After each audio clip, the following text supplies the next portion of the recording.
جبکہ بیٹی ہر وقت اپنی ماں سے چپکی رہتی تھی۔ میں نے کبھی وڈیرے کو اپنی بیٹی سے پیار کرتے یا شفقت کے ساتھ پیش آتے نہیں دیکھا تھا، بلکہ وہ تو باپ کو دیکھ کر سہم کر کمرے میں چلی جایا کرتی تھی۔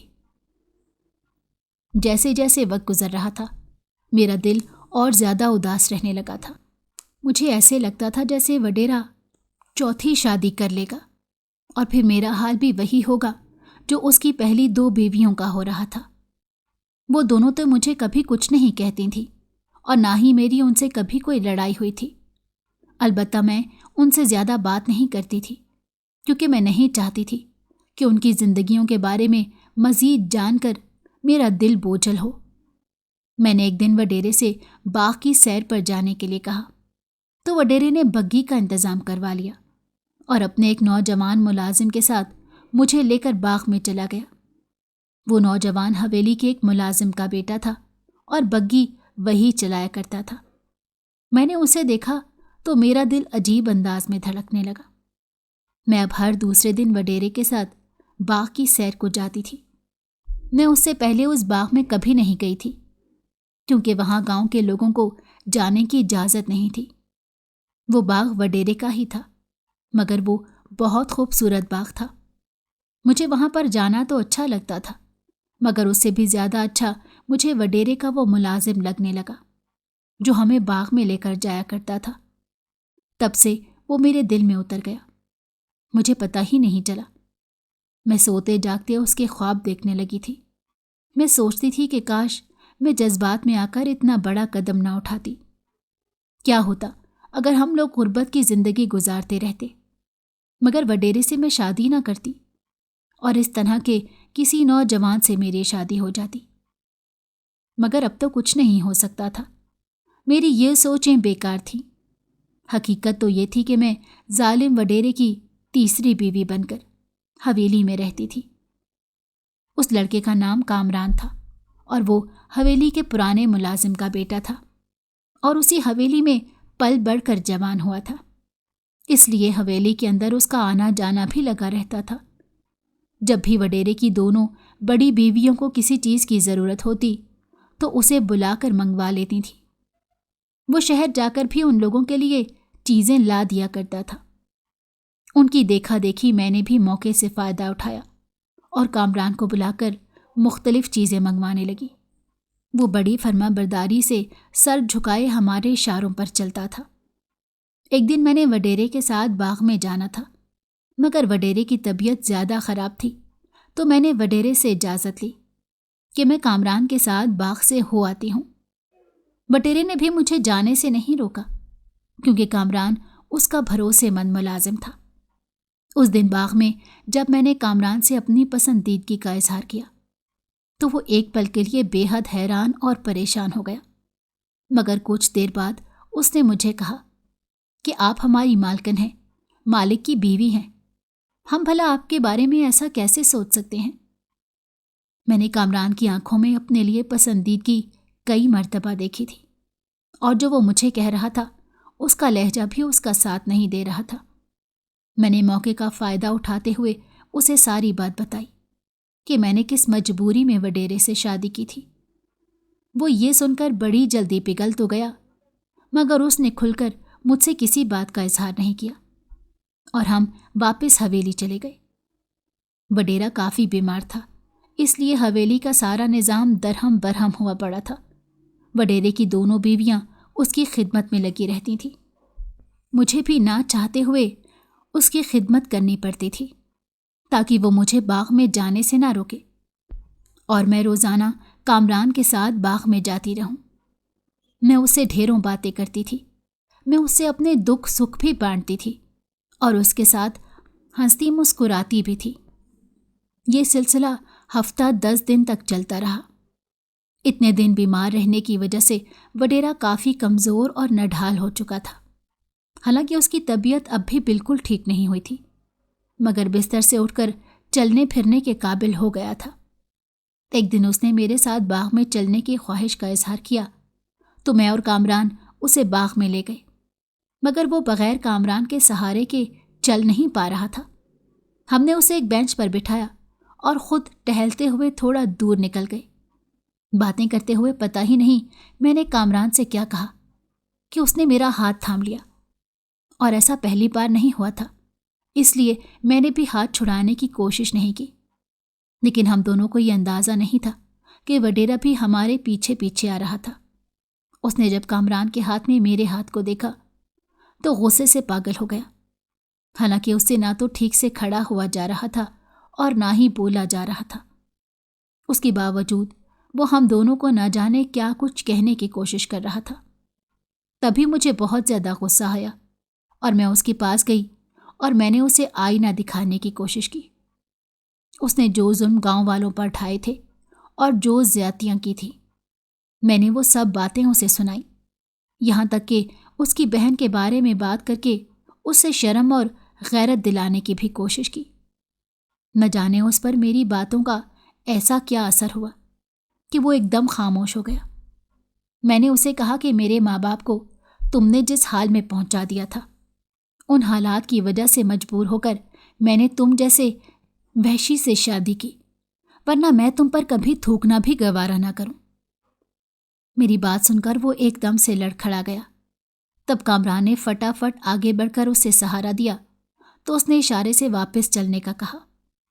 میں اور کامران واپسی پر سارے راستے یہ سوچتے رہے کہ اب پتہ نہیں وہ حویلی میں جا کر ہمارے ساتھ کیا کرے گا، مگر وہ چپ چاپ اپنے کمرے میں جا کر بستر پر لیٹ گیا۔ میں سارا دن اسی کمرے میں بیٹھی رہی تاکہ مجھے پتہ چلے کہ اس نے کسی سے اگر کوئی بات کی ہے تو کس سلسلے میں کی، یا وہ اب ہم دونوں کے لیے کیا سوچ رہا ہوگا۔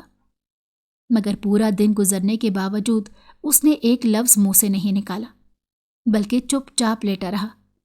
اس دن وڈیرے نے کھانا بھی نہیں کھایا تھا، حالانکہ اس کی بیوی کئی مرتبہ کھانا لے کر آئی اور دوا کا بھی کہتی رہی۔ جب رات کے اندھیرے بڑھنے لگے تو وڈیرے نے کہا کہ سب میرے کمرے سے چلے جائیں، میں سونا چاہتا ہوں۔ تب میں بھی چپ چاپ اٹھ کر دوسرے کمرے میں چلی گئی کہ جو ہوگا دیکھی جائے گی۔ مگر ساری رات مجھے نیند ہی نہیں آئی۔ عجیب عجیب سے خیال میرے دل میں آ رہے تھے کہ اب پتہ نہیں وہ میرے ماں باپ یا کامران کے ساتھ کیا کرے گا۔ مگر اگلی صبح ہم سب کے لیے بہت حیران کن تھی، کیونکہ رات کو سویا ہوا وڈیرا صبح اٹھا ہی نہیں تھا۔ وہ اتنی خاموشی کی موت مر گیا تھا کہ کسی نے سوچا بھی نہیں تھا کہ اس کے ساتھ کچھ ایسا ہوگا۔ وڈیرے کی اس خاموش موت نے پورے گاؤں کو عجیب سی کیفیت میں ڈال دیا تھا۔ لوگ سمجھ نہیں پا رہے تھے کہ اسے معاف کریں یا اس کے مرنے کے بعد بھی بد دعائیں دیں۔ میں نہیں جانتی کہ کس نے اسے معاف کیا یا نہیں کیا، مگر میں نے اپنے ابا کے کہنے پر اسے معاف کر دیا تھا۔ اس کے جانے کے بعد ہم تینوں نے اس کی بیوہ ہونے کی حیثیت سے عدت کے دن پورے کیے۔ جب وڈیرے کا انتقال ہوا تھا تب اس کی تدفین کے لیے اس کا چھوٹا بھائی بھی شہر سے آیا تھا اور بہن بھی اپنے شوہر کے ساتھ آئی تھی۔ اس کی شادی چھوٹے بھائی نے ہی کروائی تھی۔ وہ ایک ہفتہ گاؤں میں رہا اور اس نے وڈیرے کے سارے حساب کتاب دیکھے۔ اس کے بعد بھی وہ 3 مرتبہ گاؤں آیا تھا اور ہر چکر میں اس نے بہت سارے ایسے کام کیے جس سے وڈیرے کی آخری منزلیں آسان ہو سکتی تھیں۔ اس نے گاؤں والوں کے سارے حق بھی ان کو واپس کر دیے اور جس کے ساتھ جو زیادتیاں ہوئی تھیں ان کی تلافی کرنے کے لیے بھی پوری کوشش کی۔ اس نے اپنی بھتیجی کا داخلہ بھی اسکول میں کروایا اور اپنی بہن کو بھی جائیداد میں سے حصہ دیا تھا۔ اپنا حصہ بھی اس نے اپنے نام کیا اور باقی وڈیرے کی 3 بیویوں اور 2 بچوں کے نام کروا دیا۔ اس سلسلے میں کافی ٹائم گزرا تھا اور پھر میری عدت بھی پوری ہو گئی۔ اب تو وہ ایک مرتبہ پھر اپنی بہن کے ساتھ حویلی میں آیا۔ اس نے میرے ماں باپ کو بھی بلوا لیا تھا۔ وہ کہنے لگا کہ بڑی 2 بھابیاں تو اسی حویلی میں رہیں گی کیونکہ یہیں پر ان کی زندگی ہے اور بچے بھی ہیں، مگر چھوٹی بھابھی کو میں مجبور نہیں کروں گا کہ وہ ساری زندگی بیوگی کا چولا پہن کر یہاں بیٹھی رہیں۔ کامران سے میں بات کر چکا ہوں، وہ آپ کی بیٹی کا ہاتھ تھامنے کے لیے پورے دل سے راضی ہے۔ میں نے اپنے اسپتال میں ہی اس کی نوکری کا انتظام بھی کر دیا ہے اور ایک پلاٹ بھی اس کے نام کیا ہے، کیونکہ اس نے بھی اس حویلی کی بڑی خدمت کی ہے۔ اگر آپ لوگوں کو اعتراض نہ ہو تو اپنی بیٹی کا نکاح اس سے کر دیں۔ یہ سن کر تو اماں ابا بہت خوش ہو گئے اور میں بھی حیران ہو گئی کہ کیا ایسے بھی دن سنور سکتے ہیں۔ آج میں کامران کے ساتھ شہر میں ایک اچھی زندگی گزار رہی ہوں۔ وڈیرے کے چھوٹے بھائی اور بہن سمیت اس کی بیویوں سے بھی میرا میل جول باقی ہے۔ اماں ابا نے میری 2 بہنوں کی شادیاں اچھے گھروں میں کر دیں، جبکہ چوتھی کے ساتھ وہ گاؤں میں اپنے اسی گھر میں رہتے ہیں۔ بہت جلد اس کی بھی شادی ہو جائے گی۔ آج اتنے سال گزرنے کے باوجود بھی جب بھی وہ اپنی ساری زندگی یاد کرتی ہوں تو میری روح کانپ جاتی ہے۔ آپ سب کو میری کہانی کیسی لگی؟ کامنٹ میں اپنی رائے کا اظہار ضرور کریں اور یہ بھی بتائیں کہ میں نے وڈیرے سے شادی کرنے کا جو فیصلہ کیا وہ درست تھا یا نہیں۔ اگر آپ کو ہماری کہانی پسند آئی ہو تو ہمارے چینل کو لائک کریں اور سبسکرائب کر دیں۔ بیل نوٹیفیکیشن کو بھی آن کر دیں تاکہ ہماری آنے والی ہر مزیدار کہانی آپ کو وقت پر ملتی رہے۔